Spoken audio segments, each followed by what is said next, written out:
إن الحمد لله نحمده ونستعينه ونستغفره ونعوذ بالله من شرور أنفسنا وسيئات أعمالنا من يهده الله فلا مضل له ومن يضلل فلا هادي له وأشهد أن لا إله إلا الله وحده لا شريك له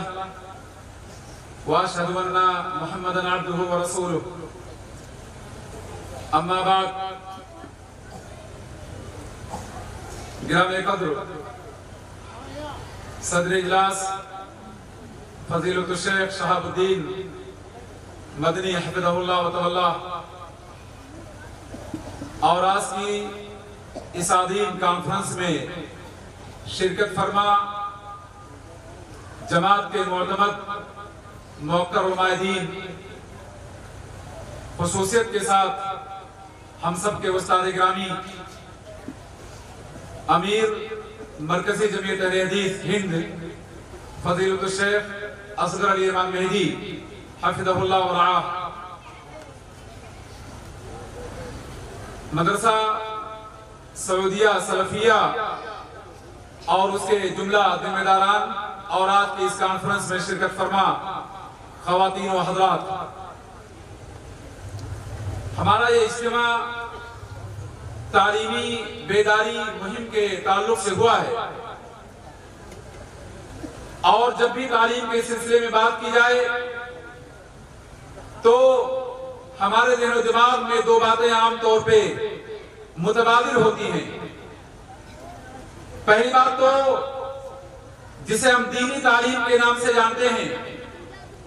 اور دوسری بات جسے ہم عصری تعلیم یا دنیاوی تعلیم کے نام سے جانتے ہیں۔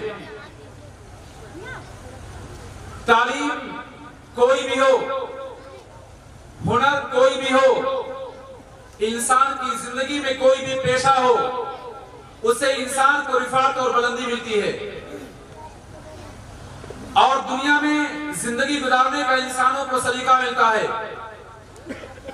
لیکن اگر دنیا کے ساتھ ساتھ آخرت میں انسان کو بلند درجہ مطلوب ہو تو اس بات میں شک کی گنجائش نہیں رہ جاتی کہ وہاں پر تعلیم سے مراد دینی تعلیم ہوا کرتی ہے، اور وہ تعلیم جو انسان کو اللہ رب العالمین سے قریب کر دے، وہ تعلیم جو انسان کو اللہ کی کتاب سے مربوط کر دے، کیونکہ اللہ رب العالمین کی عظمت اور اس کے تقدس کے اعتبار سے جو تعلیم اللہ رب العالمین سے قریب کر دے وہ مقدس ہوا کرتی ہے۔ انسانوں کے کلام میں اس انسان کے کلام کی عظمت ہوتی ہے جو انسان بڑا عظیم الشان ہو، لیکن اسی کے ساتھ اگر آپ غور کریں تو آپ کو یہ بات معلوم ہونی چاہیے کہ رب العالمین کے کلام کی عظمت انسانی کلام پر ایسے ہی ہے جیسے اللہ رب العالمین کی عظمت انسانوں پر ہے۔ اس تمہید کے بعد یہ بات آپ کے لیے سمجھنا بڑی آسان ہو گئی کہ اللہ رب العالمین نے انسانوں پر جو تعلیم فرض کر دی ہے وہ کتاب اللہ و سنت رسول کی تعلیم ہے، کیونکہ کتاب اللہ و سنت رسول کی تعلیم سے ہٹ کر کوئی بھی انسان رب العالمین کا تقرب حاصل نہیں کر سکتا، عقیدے کی معرفت اس کی زندگی میں نہیں پیدا ہوگی، عبادت اور بندگی کا طریقہ انسانی زندگی میں نہیں آ سکتا۔ اور اللہ رب العالمین نے بنیادی طور پر تمام انسانوں کو مرد و زن کو اپنی عبادت کے لیے پیدا کیا، وَمَا خَلَقْتُ الْجِنَّ وَالْإِنسَ إِلَّا لِيَعْبُدُونَ، اور میں نے جن و انس کو اپنی عبادت کے لیے پیدا کیا۔ معلوم یہ ہوا کہ کسی بھی انسان کی پیدائش بیکار عبث فضول میں نہیں ہوئی۔ أَفَحَسِبْتُمْ أَنَّمَا خَلَقْنَاكُمْ عَبَثًا وَأَنَّكُمْ إِلَيْنَا لَا تُرْجَعُونَ، کیا تم نے گمان کر رکھا ہے کہ ہم نے تمہیں عبث بیکار پیدا کیا اور تم لوگ ہماری جانب لوٹ کر نہیں آنے والے ہو؟ اس آیت کریمہ کا صاف معنی یہ ہوا کہ ہر انسان یقینی طور پر رب العالمین کی جانب لوٹ کر جانے والا ہے، لہذا انسانوں کی پیدائش عبث نہیں بلکہ عظیم مقصد کے لیے ہوئی، اور وہ مقصد اللہ رب العالمین کی عبادت اور بندگی کو انجام دینا ہوا۔ ان دونوں آیات کی روشنی میں بات معلوم ہوئی کہ وہ تعلیم جو انسان کو اللہ رب العالمین کی عبادت کا سلیقہ عطا کرے، اس کا سیکھنا ہر انسان پر ضروری ہے، اور وہ تعلیم جو انسانی زندگی میں سلیقہ دے، کسب معاش کا ذریعہ بنے، زندگی گزارنے کا اس سے سلیقہ انسان کو ملے، ایسی تعلیم، دینی تعلیم یا اس کے معاون جو تعلیمات ہو سکتی ہیں وہ ساری تعلیم اس میں شامل اور داخل ہوں گی، لیکن دینی تعلیم یہ بنیاد اور اصل ہے، اور دنیاوی تعلیم وسائل کی حیثیت سے ہے، اور وسائل کا اختیار کرنا، اس بات کو آپ اچھی طرح جانتے ہیں کہ اگر وسیلہ جائز ہے تو اس کو اختیار کرنا جائز ہوگا، اور اگر وسیلہ غلط ہے تو اس کو اختیار کرنا غلط ہوگا۔ میرے بھائیوں، چونکہ علماء کرام کی ایک طویل فہرست ہے، میں اس لیے آپ کے سامنے براہ راست قرآن کے تعلق سے کچھ بنیادی باتیں پیش کرنا چاہتا ہوں۔ آپ سبھی نے اس بات کو بارہا سنا ہوگا کہ اللہ رب العالمین کی کتاب کی عظمت، اس کا فائدہ صاحب کتاب کو جو قرآن کو پڑھتا ہے، جو اس کو حاصل کرتا ہے، اسے اللہ رب العالمین دنیا اور آخرت میں بڑا عظیم فائدہ دیتا ہے۔ اللہ کے رسول صلی اللہ علیہ وسلم کی وہ حدیث جو صحیح بخاری اور صحیح مسلم میں موجود ہے، اس میں اللہ کے رسول صلی اللہ علیہ وسلم نے اعلان کیا، الماہر بالقرآن مع السفرۃ الکرام البررہ والذی یقرأ القرآن یتعتع فیہ وعلیہ شاق لہ اجران۔ جو شخص قرآن کو بڑی مہارت سے پڑھتا ہو، بڑی روانی سے پڑھتا ہے، ایسا انسان چاہے وہ مرد ہو یا عورت، فرشتوں کی بلند اور اعلیٰ جماعت میں اس کا شمار ہوگا۔ لیکن جو شخص قرآن کو مشقت کے ساتھ، بھٹک کر، پریشانی کے ساتھ پڑھتا ہے، اور قرآن کا پڑھنا اس کے لیے دشوار ہے، تو ایسے انسان کے بارے میں اللہ کے رسول صلی اللہ علیہ وسلم نے اعلان کیا، اس کو 2 اجر ملے گا۔ ذرا آپ غور کیجئے، یہ قرآن کی تلاوت یا قرآن کی تعلیم کا فائدہ انسانی زندگی میں اللہ رب العالمین دیتا ہے، اور اگر اسی حدیث کے ساتھ ساتھ ہم لوگ ایک اور حدیث کو شامل کر لیں تو بچوں کی تربیت کے لیے کن کتابوں کا انتخاب ہو۔ اور علیہ وسلم کے بارے میں راوی حدیث ابو ہریرہ کہتے ہیں کہ اللہ کے رسول صلی اللہ علیہ وسلم نے کہا، ایحب احدکم ان یذهب الى عقیق ویأتی بناقتین کوماوین فقلنا کلنا یحب یا رسول اللہ۔ اس حدیث کا معنی ہوا، تم میں سے کون انسان ایسا ہے جسے بات محبوب ہو کہ وہ وادی عقیق جائے اور وہاں سے 2 اونچی بلند کوہان والی 2 اونٹنیاں لے کر آئے۔ صحابہ اکرام نے کہا، اللہ کے رسول صلی اللہ علیہ وسلم، ہم میں سے ہر انسان کی یہ چاہت ہوگی، یہ تمنا ہوگی۔ ذرا آپ غور کیجئے، آج سے 14 صدی پیشتر 2 اونٹنیوں کو حاصل کرنا بڑا مشکل امر تھا،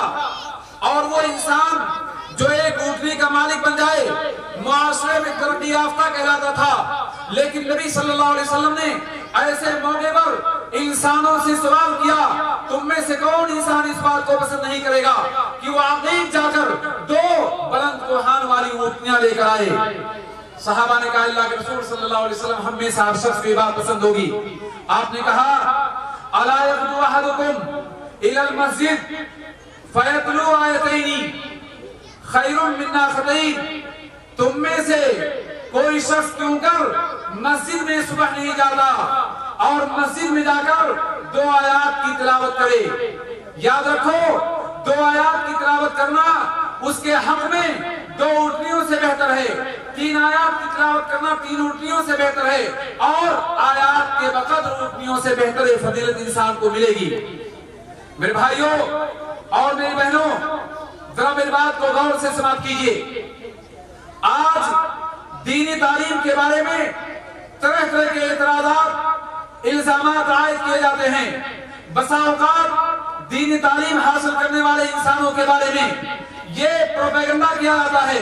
کہ دینی تعلیم حاصل کرنے کا مفاد کیا ملے گا، چٹائی پیٹنی پڑے گی، معمولی تنخواہ پر گزر بسر کرنا پڑے گا۔ یاد رکھو میرے بھائیوں، دراصل یہ اعتراض ایسے انسانوں کی جانب سے پیدا ہوتا ہے جو لوگ کتاب اللہ اور سنت رسول کی عظمت پر ایمان نہیں رکھتے۔ یہ اعتراض دراصل ایسے لوگوں کی جانب سے آتا ہے جو لوگ حقیقی طور پر اسلام کے دشمن ہیں، لیکن اسلام کی دشمنی اعلانیہ طور پہ کرنا ممکن نہیں، لہذا ان لوگوں نے اعلانیہ طور پہ اسلام کی دشمنی تو نہیں، لیکن جو اسلام کے قلعے اور مراکز ہیں ان مراکز سے نوجوانوں کو نونہاروں کو برگشتہ کرنے کی کوشش کے نتیجے میں ان لوگوں نے اسلام دشمنی کا اعلان کر دیا۔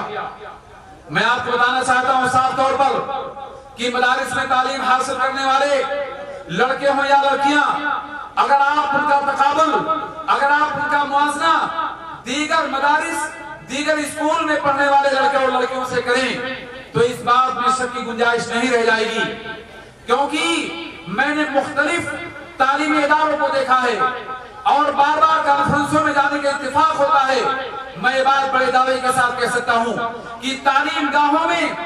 علم حاصل کرنے والے انسان، بچہ یا بچی، طالب یا طالبہ، اس کا معیار یقینی طور پہ بلند ہوگا اگر وہ تعلیم کے ہدف کو سمجھ لے، اگر وہ تعلیم کے تقاضے کو پورا کرے۔ اگر کوئی بچہ یا بچی سعودیہ سلفیہ یا اس ادارے میں تعلیم حاصل کرنے میں سچا ہو، اس کے گاردن کی نیتیں اچھی ہوں، ادارے کے لوگ اپنی ذمہ داری کو محسوس کرتے ہوئے بچوں کو تعلیم سے آراستہ کریں، تو کوئی وجہ نہیں ہے کہ یہاں پر تعلیم حاصل کرنے والا طالب یا طالبہ اس کا مستقبل تابناک اور روشن نہ ہو۔ آپ نے سنا ہوگا ہندوستان میں بہت سارے مدارس کے بارے میں، حفاظ کرام کے بارے میں، کہ ان لوگوں نے نیٹ کا امتحان اور دیگر بہت سارے امتحانات کو ان لوگوں نے پاس کیا، اور صرف پاس نہیں بلکہ اچھی رینک سے کامیابی حاصل کی اور مدارس کا نام ان لوگوں نے روشن کیا۔ یہ بات میں نے ضمنی آپ کے سامنے پیش کی ہے، لیکن اصل بات جو میں آپ کے سامنے پیش کرنا چاہتا ہوں وہ بات یہ ہے کہ اپنے بچوں کو دینی تعلیم دینے کے لیے جہاں حساسیت کا ثبوت ہو وہیں پر اپنے بچوں کو دینی تعلیم میں بلندی دلاؤ۔ آپ یہ خواب دیکھتے ہو کہ آپ کا بچہ چند سالوں پڑھنے کے بعد بہت ترقی یافتہ بن جائے گا، حفظ قرآن مکمل کیا تو وہ لڑکا بہت کامیاب ہو گیا، یا عالمیت کی ڈگری لے لی تو اس لڑکے نے اپنا فیوچر روشن کر لیا۔ بات ایسی نہیں میرے بھائیوں، معاملہ یہ ہے کہ مدارس میں جو ڈگریاں دی جاتی ہیں بچوں کو، عالمیت کی ڈگری چاہے وہ لڑکی حاصل کرتی ہو یا لڑکا حاصل کرتا ہو، ان دونوں ڈگریوں کو آپ 10+2 کے برابر یا مساوی قرار دیتے ہو۔ تو جو بچہ انٹر کرنے کے بعد فیلڈ میں آتا ہے، کام کرتا ہے، اس کی زندگی پر آپ ان بچوں کی زندگی کو پرکھنے کی کوشش کیجئے۔ ہاں جو بچہ ایم اے کر لے، پی ایچ ڈی کر لے اور دیگر بہت سارے پروفیشنل تعلیم حاصل کر لے، ان بچوں سے ان کا موازنہ کرنا، مقابلہ کرنا، یہ دانائی اور عقل مندی کی بات نہیں ہوگی۔ میں کہنا یہ چاہتا ہوں کہ اپنے بچوں کو تعلیم کے نام پر بلند تعلیم دو، عربی میں انہیں بی اے کرنے کا، ایم اے کرنے کا، پی ایچ ڈی کرنے کا موقع دو، اور پھر دیکھو کہ آپ کے بچے جو اسلامی علوم میں، جو عربی زبان و ادب میں پی ایچ ڈی کی ڈگری لینے کے بعد فیلڈ میں آتے ہوں، ان کی حیثیت کیا ہے، ان کا مقام و مرتبہ کیا ہے۔ میں بات کانفرنس کے حوالے سے، تعلیمی بیداری مہم کے حوالے سے کہنا چاہوں گا کہ جو بچہ عربی زبان و ادب میں تخصص کر لے گا یقینی طور پہ وہ بچہ ناکام نہیں رہ سکتا، اور اگر آپ صرف بی اے کی ڈگری حاصل کرنے والے انسانوں کی بات کریں، طلباء کی بات کریں، طالبات کی بات کریں، تو اس بات کو کون نہیں جانتا کہ صرف انٹر کیے ہوئے لڑکے یا بی اے کی ہوئی لڑکیاں جو معاشرے میں زندگی گزارتی ہیں ان کی تنخواہوں کا معیار کیا ہے؟ کیا ایک حافظ قرآن جو کسی مدرسے میں تعلیم دینے پر مامور ہے، یا ایک عالم جو کہیں پر امامت اور خطابت پہ مامور ہے، اس سے زیادہ تنخواہ اس کو ملتی ہے؟ جواب ہوگا ہرگز نہیں۔ اس لیے میرے بھائیوں، دھوکے میں مت پڑو، اپنے ایمان کو پہچانو اور اپنے ایمان کی شناخت کے ساتھ ساتھ اسلامی تعلیمات کی اہمیت کو سمجھو تاکہ اس تعلیم کا اثر ہماری زندگی پر نمایاں ہو۔ اس لیے بچوں کو تعلیم کے نام پر آپ چند سالوں پڑھانے کے بعد انہیں تعلیم یافتہ قرار دو، یہ بات آپ کی خام خیالی ہوگی۔ وہ خادہ تو ہے، اسے پڑھنے کا ڈھنگ تو آ گیا، چند چیزیں لکھنے پر قادر تو ہو گیا، لیکن جو معیار آپ کو مطلوب ہے تعلیم کا، وہ معیار ابھی اس انسان کی زندگی میں نہیں پیدا ہوا، لہذا معیاری تعلیم دینے کی آپ کوشش کرو۔ میرے بھائیوں، جو لوگ قرآن کریم کی تعلیم حاصل کرتے ہیں مدارس کی چہار دیواری میں، یا شرعی علوم حاصل کرتے ہیں مدارس کی چہار دیواری میں، ایسے طلبہ اور ان کے گارڈین کے بارے میں کہنا چاہوں گا، خاص طور پہ میری مائیں اور بہنیں میری بات سن رہی ہیں، انہیں یہ بات جاننا چاہیے کہ دنیا کی تمام تعلیمات کی اگر لسٹ اور فہرست تیار کی جائے تو دنیا کی تمام تعلیمات میں کوئی ایسا سبجیکٹ، کوئی ایسی تعلیم نہیں جس کے حصول کے بعد انسان کو دنیا میں مقدم رکھا جائے۔ اللہ رب العالمین قیامت کے روز اس انسان کا درجہ بلند کرے۔ اگر یہ حق حاصل ہے تو اللہ رب العالمین کی کتاب کو حاصل ہے۔ آپ سب اس بات کو جانتے ہیں کہ اللہ کے رسول صلی اللہ علیہ وسلم نے اعلان کیا، صحیح بخاری اور صحیح مسلم کی حدیث کے مطابق، جس حدیث کے راوی ابو ہریرہ رضی اللہ عنہ بیان کرتے ہیں کہ اللہ کے رسول صلی اللہ علیہ وسلم نے اعلان کیا کہ قیامت کے روز قرآن آئے گا اور قرآن اللہ رب العالمین سے سوال کرے گا، اللہ رب العالمین سے مطالبہ کرے گا۔ کس کے بارے میں مطالبہ کرے گا؟ صاحب قرآن کے بارے میں، حافظ قرآن کے بارے میں مطالبہ اس کا ہوگا۔ یا ربی حلی یا حلی، اے میرے رب اسے حلہ پہنا دے۔ کس کا حلہ؟ کون سا لباس؟ کون سی ڈگری؟ اس سلسلے میں اللہ کے رسول صلی اللہ علیہ وسلم کہتے ہیں فَيُلْبَسْ تاج الکرامہ، اسے کرامت کا تاج پہنایا جائے گا۔ اور اس کے بعد پھر قرآن کہے گا یا رب زدہ، اے رب اسے مزید عنایت کر، تو اللہ رب العالمین اسے کرامت کا حلہ پہنائے گا۔ اور پھر قرآن کہے گا یا رب ارض عنہ، اے رب اس سے راضی ہو جا، تو اللہ رب العالمین اس سے راضی ہو جائے گا۔ اور پھر چوتھی فضیلت اس انسان کو حاصل ہوگی وَيُزَادُ لَهُ بِكُلِّ آیَةٍ حَسَنَةٍ، اس انسان کو حافظ قرآن کو ہر آیت کے بدلے اللہ رب العالمین نیکی دے گا۔ حضرات گرامی، ہمارے اور آپ کے غور کرنے کی بات یہ ہے، یہ قرآن صرف اس کتاب کو یہ فضیلت حاصل ہوگی کہ قیامت کے روز اللہ رب العالمین صاحب قرآن کو یہ درجہ دے گا۔ میرے پاس اگر وقت ہوتا تو میں آپ کے سامنے تفصیلی گفتگو کرتا، لیکن میں تفصیلی گفتگو نہیں کرنا چاہتا ہوں۔ میں آپ سے اشارے میں گفتگو کرنا چاہتا ہوں اس حوالے سے کہ جو لوگ قرآن کریم کی تعلیم حاصل کرتے ہیں یا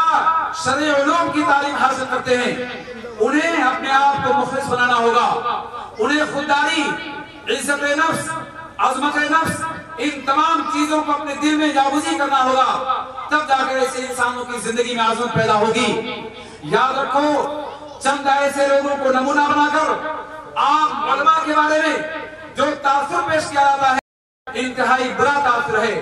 اور اس تاثر کی بنیادی وجہ یہ ہے کہ چونکہ جو لوگ اسلامی علوم کو اپنے دلوں میں جگہ دینے پر قادر نہیں، وہ لوگ اس طرح کے پروپیگنڈے اور واویلے مچاتے ہیں۔ ورنہ حق اور صداقت تو یہ ہے کہ اللہ رب العالمین کی کتاب اور اس کے رسول صلی اللہ علیہ وسلم کی تعلیمات کو حاصل کرنے والا انسان دنیا اور آخرت دونوں میں سرخرو ہوتا ہے۔ آئیے ذرا میں بتاؤں آپ کو، صحیح بخاری اور صحیح مسلم کے حوالے سے اللہ کے رسول صلی اللہ علیہ وسلم کی زندگی میں ایک انسان تھا جو عیسائی تھا، اسلام قبول کرتا ہے، قرآن کی چند صورتیں اس نے سیکھی اور لکھنے پر قادر ہوا، اور پھر اسلام سے برگشتہ ہو گیا، مرتد ہو گیا۔ اس نے اللہ کے رسول صلی اللہ علیہ وسلم کے بارے میں اعتراض کیا کہ ما یدری محمد ما الا ما كتبت له، محمد کو تو صرف وہی باتیں معلوم ہیں جن باتوں کی میں نے محمد کو تعلیم دی ہے۔ آپ غور کرو، محمد صلی اللہ علیہ وسلم کے بارے میں اعتراض کرنے والا مجرم انسان، اللہ رب العالمین نے اسے موت دیا، اور موت دینے کے بعد جب اس کے قبیلے کے لوگوں نے اسے زمین میں دفنایا تو صبح ہوتے ہی زمین نے اپنے پشت سے اسے باہر نکال کر زمین کے پشت پہ ڈال دیا۔ لوگوں نے دیکھا، تعجب کیا، الزام عائد کیا، ھذا صنیع محمد و اصحابہ، یہ تو محمد اور اس کے ساتھیوں کا کارنامہ ہے، محمد کے دین سے پھر گیا۔ لہذا یہ صورتحال ان لوگوں نے پیش کی ہے۔ جب اسے دوبارہ دفنایا گیا، دوسرے روز پھر یہ صورتحال آئی، اور پھر جب لوگوں نے دیکھا تو محمد صلی اللہ علیہ وسلم پر مسلمانوں پہ اعتراض کیا، لیکن اس اعتراض کا انہیں فائدہ نہ ملا، کیونکہ تیسری مرتبہ دفنانے کے بعد جب رات میں اس کی لاش زمین سے باہر آ گئی تو ان لوگوں کو یقین ہو گیا یہ محمد اور مسلمانوں کا کام نہیں، بلکہ اس انسان کی زندگی میں کوئی برائی تھی جس کی بنیاد پر اسے انجام ملا۔ حضرات اکرامی، میرے ماں اور بہنوں ذرا غور کرو صحیح بخاری اور صحیح مسلم کی اس واقعے پر، جس میں اللہ کے رسول صلی اللہ علیہ وسلم کی زندگی میں جس شخص نے اسلامی تعلیم کو سیکھا تھا لیکن اسلامی تعلیم سے منہ موڑنے کا نتیجہ یہ ہوا، نبی پر اعتراض کا اثر یہ ہوا کہ زمین اپنے پیٹ میں اسے پناہ دینے پر تیار نہ ہوئی اور اپنی پشت پر اس کی لاش کو پھینک دیا۔ اسلامی بھائیوں، آپ سبھی اس بات کو جانتے ہیں کہ آج تعلیم کا مقصد لوگوں نے حصول زر سمجھ لیا، لوگوں نے پیسہ کمانا تعلیم کا مقصد سمجھ لیا۔ میں ایسے لوگوں سے صاف طور پہ کہنا چاہتا ہوں، ہماری دینی تعلیم ہو یا دنیاوی تعلیم ہو، کسی بھی تعلیم کا مقصد حصول زر نہیں ہے، کیونکہ حصول زر ایک ذریعہ، ایک وسیلہ ہے۔ تعلیم کا بنیادی مقصد انسانیت کی تعمیر ہے۔ تعلیم کا بنیادی مقصد معاشرے میں امن و امان کو قائم کرنا ہے۔ تعلیم کا بنیادی مقصد انسانیت کے حقوق شناسی ہے، اور یہ تمام کی تمام چیزیں بدرجہ اعظم آپ کو کتاب اللہ و سنت رسول کی تعلیمات میں ملے گی، اور اگر دیگر تعلیمات میں ان چیزوں کا کوئی عکس نظر آپ کو آئے گا تو یقینی طور پہ وہ چیزیں اسلامی شریعت اور اس کی تعلیمات سے مستفاد ہیں۔ آج دنیا حقوق کا نعرہ لگاتی ہے، آج بہت سارے حقوق کے ڈیز ایام پر متعین کرتے ہیں، لیکن یاد رکھو اس مسلمانوں، اللہ رب العالمین نے اپنی آخری کتاب قرآن مقدس کے ذریعے انسانیت کے حقوق کو، حیوانوں کے حقوق کو اور دیگر بہت ساری چیزوں کے حقوق کو واضح طور پہ بیان کر دیا، اور انسانوں کو اس بات کا حکم دیا گیا کہ کوئی بھی انسان جب تک لوگوں کے حقوق کو ادا نہیں کرتا وہ انسان کامیاب انسان نہیں ہو سکتا ہے۔ میرے بھائیوں، میں آپ سے صاف طور پہ کہنا چاہوں گا کہ ایسا انسان جو دینی تعلیم سے نابلد اور جاہل ہو، ایسے انسان کے بارے میں اللہ کے رسول صلی اللہ علیہ وسلم کی حدیث کیا ہے؟ آئیے ذرا اس حدیث کو آپ سماعت کیجئے۔ اللہ کے رسول صلی اللہ علیہ وسلم نے اعلان کیا، الدنیا ملعونہ وملعون ما فيها الا ذکر اللہ وما والاه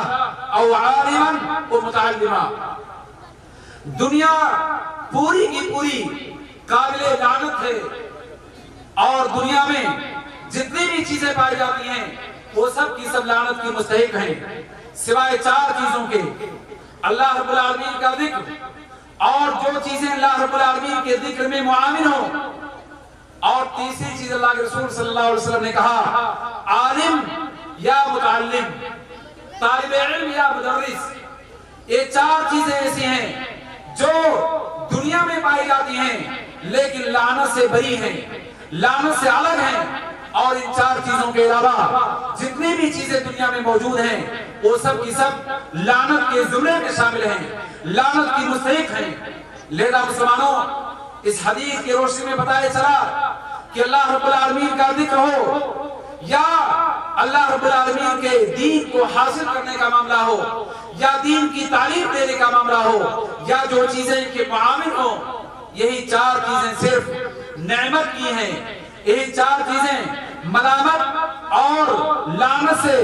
بری اور الگ ہیں، باقی تمام کی تمام چیزیں لعنت میں داخل اور شامل ہیں۔ آپ سبھی اس بات کو جانتے ہیں کہ تعلیم کی جب بات کی جائے تو پوری دنیا میں آج تعلیم کے نام پر بڑا ہنگامہ ہے، بڑا واویلا ہے، اور تعلیم کے نام پر ہم اس قدر اندھے اور بہرے ہو چکے ہیں کہ ہمیں اسلامی تعلیمات یا اسلامی احکام کی پاسداری یا پابندی کا خیال نہیں رہ جاتا۔ آج بچیوں کی تعلیم کے نام پر، اعلیٰ تعلیم کے نام پر انہیں آزادانہ طور پر ہاسٹل میں رہنے کا موقع دیا جاتا ہے، انہیں آزادانہ طور پر مخلوط تعلیم کی اجازت دی جاتی ہے، جبکہ میرے بھائیوں، اگر مخلوط تعلیم کے مفاسد کو، ہاسٹل میں قیام کو اور اس کے فساد کو آپ دیکھیں تو آپ کو پتا چلے گا کہ بہت بڑا فساد، بہت بڑا خلا ہماری سوسائٹی میں واقع ہوتا ہے، اور اس خلا کے بارے میں آپ اس بات کو اچھی طرح جانتے ہیں کہ آج بہت ساری مسلم لڑکیاں اعلیٰ تعلیم کے نام پر جو اپنے گھروں سے دور رہتی ہیں، جہاں ان کا کوئی محرم نہ ہو، جہاں ان کے گھر کا کوئی گارجن نہ ہو، ایسی بچیاں عام طور پہ بے راہ روی کی شکار ہو جائے کرتی ہیں۔ ایسی بچیاں عام طور پر راہ فرار اختیار کر لیتی ہیں۔ ابھی ہمارے ملک کی رپورٹ آپ نے بارہا سنا ہوگا، جس میں حیرت کی بات ہے، افسوس کے ساتھ مجھے کہنا پڑتا ہے کہ ہمارے ملک ہندوستان میں ایک منظم سازش کے تحت کسی تحریک کی جانب سے ہندو مسلم فسادات کو بڑھاوا دیا گیا، اور تقریباً ریکارڈ کے مطابق 53,000 فسادات واقع اور رونما ہوئے۔ ان فسادات میں اس تحریک کو کامیابی نہ ملی، اس NGO کو کامیابی نہ ملی، کیونکہ اسلام سے لوگ برگشتہ نہیں ہوئے، اسلام کو لوگوں نے چھوڑا نہیں، لیکن ان لوگوں نے دوسرا رخ اختیار کیا، اپنے موقف میں تبدیلی پیدا کی، اور تبدیلی پیدا کرنے کے بعد ایسی مسلم بچیاں جو آزادانہ طور پر تعلیم کے حصول میں اپنے گھروں سے باہر رہتی ہیں، ان کو نشانہ بنایا گیا۔ نتیجہ ان کا یہ کہ تقریباً 8 لاکھ کے قریب مسلم لڑکیاں غیر مسلموں کے رشتے ازدواج سے منسلک ہو کر کفر کی زندگی گزار رہی ہیں۔ سوال پیدا ہوتا ہے کہ اتنا بڑا خسارہ امت مسلمہ کو کیوں اٹھانا پڑا؟ اس کے پس پردہ اسباب اور علم کیا ہیں؟